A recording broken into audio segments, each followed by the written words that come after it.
साबिक porn star जिसे दुनिया मियां खलीफा के बारे में जानती है, कौन नहीं जानता। साबिक पॉर्न स्टार मियां खलीफा ने फौहश फिल्में बनाने वाले हिदायतकारों पर इल्जाम लगाया है कि वो नौजवान लड़कियों का फायदा उठाते हैं और उनका इस्तेहसाल करते हैं। 26 साल लबनानी नयाद मियां खलीफा ने हाल ही में दिए गए एक इंटरव्यू में बताया कि पॉर्न फिल्में बनाने वाली कॉरपोरेशन जरूरतमंद लड़कियों को कानूनी दावपेच के जरिए अपने जाल में फंसा लेती है। अपनी दोस्त मेगन एबट को इंटरव्यू देते हुए उन्होंने कहा कि वो अब तक अपने माजी को तस्लीम नहीं कर पाई हैं। इसके बाद जाली पॉर्न वीडियोस के संगीन नताइज क्या थे और सनी के बाद मालकोवा भी पॉर्न इंडस्ट्री से बॉलीवुड में शामिल हो गई हैं, आपको ये बताया जाएगा। लेकिन अगर आपने अभी तक हमारे चैनल को सब्सक्राइब नहीं किया तो सब्सक्रिप्शन का बटन दबाकर सब्सक्राइब कर लीजिए। मियां अपने पॉर्न करियर के बारे में बात करने से गुरेज करती थी, लेकिन अब उनका कहना है कि मैं अपने माजी के हर मुतनाज़ पहलू पर रोशनी डालने के लिए तैयार हूं, क्योंकि अगर मैं खुद किसी चीज़ का इतराफ़ कर लूं तो उसे मेरे खिलाफ नहीं इस्तेमाल किया जा सकता। मियां ने 2014 और 2015 में 3 माह के लिए पॉर्न फिल्मों में काम किया और अब भी उनका शुमार इंटरनेट पर सबसे ज़्यादा सर्च की जाने वाली पॉर्न स्टार्स में होता है। ताहम उनके मुताबिक इस दौरान उन्होंने तकरीबन $12,000 कमाए। उस वक्त से लेकर अब तक मुझे एक कौड़ी नहीं मिली, उनका ये भी कहना है। उनकी रिटायरमेंट के बावजूद उनके नाम से मंसूब एक वेबसाइट अब भी फाल है। ताहम मियां के मुताबिक ना वो इस साइट की मालिक हैं और ना ही उन्हें इससे कोई मुनाफा मिलता है। उनका कहना है कि मैं सिर्फ ये चाहती हूँ कि इस साइट का नाम तब्दील कर दिया जाए और उसे मेरे नाम से मंसूब न किया जाए। हालिया इंटरव्यू में लबनानी नयाद फनकार ने अपनी पॉर्न इंडस्ट्री छोड़ने के बाद की जद्दोजहद पर बात की है। मियां ने इंकशाफ किया कि जब उन्होंने सेक्स वर्क छोड़कर खेलों की कमेंट्री से मंसूब होना चाहा तो कई कंपनियों ने उनके माजी की वजह से उनके साथ काम करने से इनकार कर दिया। ये भी डर था कि मुझे कभी अपने मंगेतर जैसा कोई आदमी भी नहीं मिलेगा। रवां बरस मियां ने स्वीडन के शेफ और इंस्टाग्राम स्टार रॉबर्ट सैंडबर्ग से मंगनी की है। दूसरी जानिब उनका पॉर्न करियर खासा मुख्तसर था। इस दौरान उन्होंने कई तनाज़े भी खड़े किए। अपने सबसे मशहूर सीन में वो हिजाब पहनकर सेक्स करती हुई नजर आई। यही एक ही इंटरनेट पर लगी एक कोहराम बर्पा हो गया। दौलत इस्लामिया ने ये कहा कि वो कत्ल कर देंगे। मियां खलीफा का इस बारे में कहना था कि दौलत इस्लामिया ने मुझे कत्ल कर देने की धमकियां देना शुरू कर दी और उन्होंने मुझे गूगल मैप्स के जरिए मेरे अपार्टमेंट की तस्वीर भी भेजी। इस बात की 2 हफ्ते तक मैं होटल में रही, लेकिन मुझे बहुत डर लग रहा था। मियां के इंस्टाग्राम पर 1,70,00,000 फॉलोअर हैं, जिनमें से कई उनको ट्रोल भी करने की कोशिश करते हैं। लेकिन मियां के मुताबिक ये छोटी छोटी बातें मुझे तंग नहीं करती। मुझे बस यही फिक्र होती है कि कहीं इनका ताल्लुक दौलत इस्लामिया से तो नहीं है। अगर नहीं तो फिर तो ठीक है। अब इस तमाम तर तनाजुर में अगर देखा जाए तो सेक्स के नशे में मुब्तला अफराद पर क्या गुजरती है, एक तहरीर आपके इस तमाम तर तनाजुर में शेयर की जाती है। 1 साल कबल हॉलीवुड के मशहूर प्रोड्यूसर हार्वी वाइनस्टाइन रेप और छेड़छाड़ के इल्जाम की बौछाड़ और मीटू मुहिम के बाद जिनसी नशे का इलाज कराने के लिए एक क्लिनिक में दाखिल हुए थे। संगीता मास्टर ने जिन्स के नशे में गिरफ्तार ऐसे ही चंद अफराद से मुलाकात करके जानने की कोशिश की कि क्या ऐसा कोई नशा वाकई पाया जाता है और अगर ऐसा है तो इसमें मुब्तला अफराद पर क्या गुजरती है। नाइला 15 साल कबल वस्ती एशिया से बरतानिया आई थीं। वो एक ट्रेडिंग कंपनी में काम करती थीं जहां करोड़ों पाउंड कमाने वाले मर्दों का राज था। इनके अलावा यहाँ सिर्फ एक और खातून काम करती थी और इनके मर्द रफ़्क़ाकार बाज़ औक़ात बड़ी स्क्रीनों पर मार्केट डेटा की बजाय पॉर्न वीडियो चलाते थे। वो कहती हैं, मुझे ये पसंद नहीं था, लेकिन ये मेरे करियर का आगाज़ था। तनख्वाह अच्छी थी और मैं इससे हाथ नहीं धोना चाहती थी। मैं जानती थी कि तब तक के लोग चाहते हैं कि मैं ये वीडियो देखकर हैरत ज़दा रह जाऊं, इसलिए मैंने घर जाकर पॉर्न वीडियो देखना शुरू कर दी कि दफ्तर में ये देखकर मुझे हैरत ना हो। लेकिन जल्द ही नाइला खुद इन वीडियोस के नशे का शिकार हो गई। हालांकि उनका ख़ानदान कदामत पसंदाना ख़ानदान गिना और समझा जाता था, इस वजह से कि वहाँ जिन्स का कभी तस्करा नहीं होता था। वो कहती हैं कि उन्हीं का बस नहीं चलता कि वो कब दफ्तर से घर पहुँचें और ये वीडियोस देखना शुरू कर दें। फिर वो हर रोज़ 2 से 3 घंटे देखकर तस्कीन हासिल करती रहती थी और इसके बगैर उनका गुजारा नहीं होता था। वो कहती हैं कि उन्हें खुद पर काबू नहीं रहा था, अलबत्ता वो खुद को ये तसल्ली दिया करती थीं कि कम अज़ कम इस तरह वो किसी जिनसी मरज़ का शिकार नहीं हो सकती।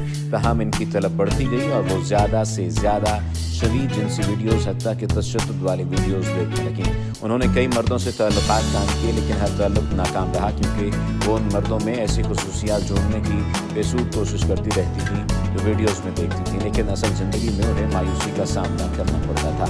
आखिर उन्होंने शहर छोड़ दिया और लंदन के लॉरल सेंटर से काउंसलिंग की तरबियत हासिल की।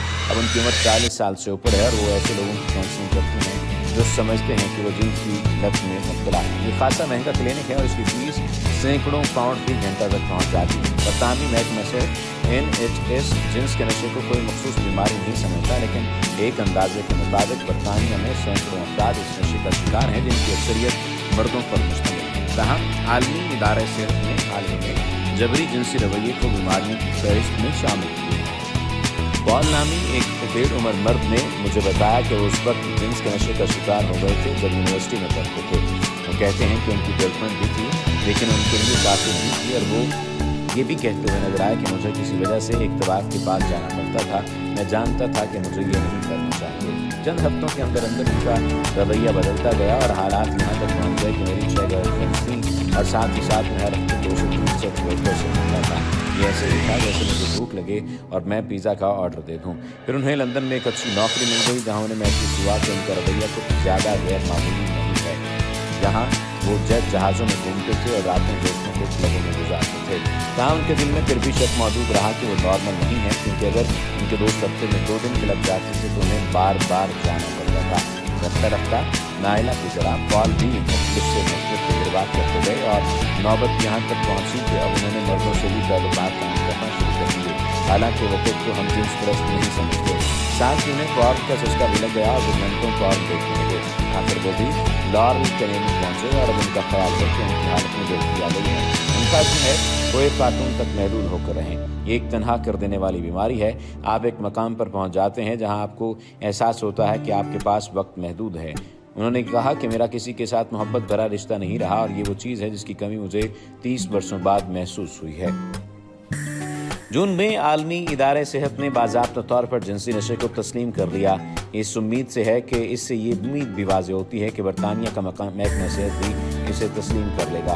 उनका ये कहना है कि गुज़श्ता हफ्तों में कई लोगों से बात की जो कहते हैं कि वो इस लत का शिकार हैं और वो उससे निजात हासिल करना चाहते हैं, क्योंकि उनका ख्याल है कि इस आदत से इनकी ज़िंदगियाँ तबाह हो रही हैं। जहाँ तक वाइनस्टाइन का ताल्लुक है तो मुझे शक है कि वो जिनसी नशे के क्लिनिक में दाखिल होकर अपने इक़दामात की जिम्मेदारी खुद कबूल करने से पीछे छुड़ाना चाहते हैं। जिन लोगों से मेरी बात हुई वो कहते हैं कि नशे की इंतहा पर भी उन्हें रजामंदी से की जाने वाले सेक्स और रेप का फ़र्क मालूम है। जहाँ तक उनका ये कहना है कि मुझे मालूम है इनमें से किसी ने किसी जुर्म का इर्तिकाब नहीं किया। इन दोनों में फ़र्क ये है कि जिनसी नशे में मुब्तला अफराद ज़्यादातर खुद को, जबकि जिनसी शिकारी दूसरों को नुकसान पहुंचाते हुए नजर आते हैं। इस तमाम तर्जुमन में सवाल ये पैदा होता है कि क्या सेक्स की लत कोई बीमारी है और इस पर किस तरह से लिखा जा सकता है या बात की जा सकती है। एक मुआशरे के तौर पर हम सिगरेट, शराब और दीगर मनशियात की लत में होना तो तस्लीम कर लेते हैं और इस पर भी इत्तेफाक करते हैं कि ये हमारे लिए मुज़र है, मगर जब बात आती है सेक्स की तो माहिरीन में इस बात पर इत्तेफाक नहीं पाया जाता कि क्या किसी शख्स को इसकी लत लग सकती है। सेक्स की लत को तो फिलहाल किसी क्लिनिकल बीमारी का दर्जा हासिल नहीं है, जिसकी वजह से हमारे पास सरकारी आदाद-ओ-शुमार मौजूद नहीं, मगर सेक्स की मुबैना लत से मुतासर अफराद के लिए बनाई गई एक सेल्फ हेल्प वेबसाइट के जरिए साइट पर 2013 से अब तक साइन अप करने वाले 21,000 अफराद का जायजा लिया गया। इनमें से 91% मर्द थे और इनमें से सिर्फ 10% ने सवाल से अपने डॉक्टर की मदद मांगी थी। अमेरिका और बरतानिया में ज़हनी अमराज के हवाले से इस्तेमाल किया जाने वाला अहम किताबचा diagnostic and statistical manual of mental disorders के सन 2013 एडिशन में सेक्स की लत को बतौर एक बीमारी शामिल किए जाने पर गौर किया गया था। ताहम नाकाफी शवाहिद की बिना पर इसे शामिल नहीं किया गया।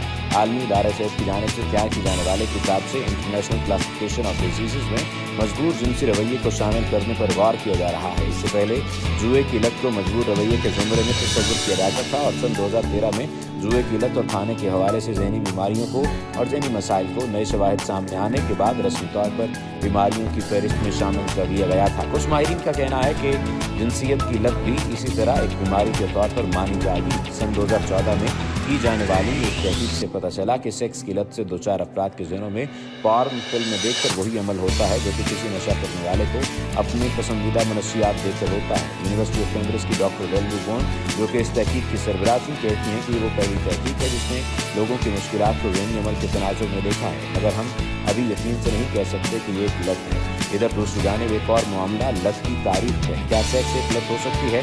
इस सवाल का जवाब आप इसी तनाजुर में देंगे कि आपके ख्याल में लत होती क्या है। इसकी कोई सरकारी या आलमी तौर पर मुत्तफ़िक़ा तारीफ नहीं है। ओपन यूनिवर्सिटी के डॉक्टर फ्रेडरिक टूइट्स का कहना है कि अगर ये कोई ऐसी चीज़ है जिसमें कोई शख्स नफसियाती तौर पर उस पर मुनहसर हो, उसका मानना हो कि उसे छोड़ने से मुझे जिस्मानी नुकसान हो सकता है, तो फिर सेक्स को आप एक लत नहीं करार दे सकते।